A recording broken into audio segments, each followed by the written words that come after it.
Ona thengia kiama kia ODM gukorwo gikiuga ni gigukorwo gitabania ithurano cia wamũrani ciena uma na waragania.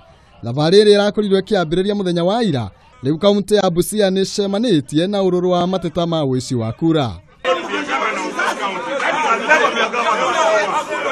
Thutha wa bodi ya ithurano kĩama-inĩ kĩu kwanĩrĩra Gavana Sospita Jamong ta mũhotani thĩinĩ wa gĩturwa kĩa ũgavana, arũmĩrĩri a mũmbunge Paul Otuoma nĩ makorirwo magĩtabania mĩrũrũngano taũni-inĩ ya Busia makĩregana na ũhotani ũcio.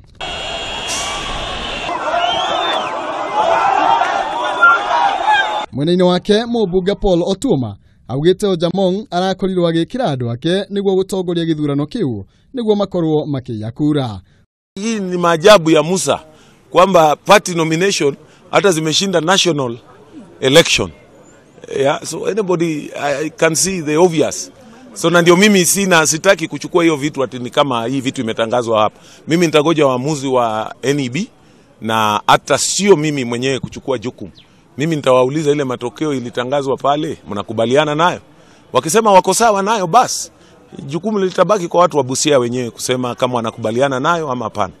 Otuoma ni ahitĩte gũthiĩ na mbere na rĩendekithia rĩake rĩa kũhũranĩra gĩturwa kĩu kũhĩtũkĩra njĩra ingĩ.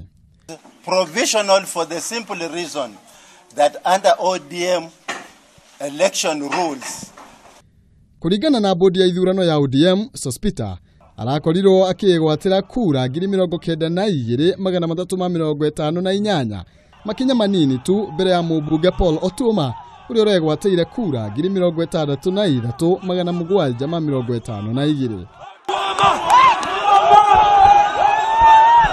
Handũ-inĩ ha Kameme TV, njĩtagwo Maina Kĩhumo.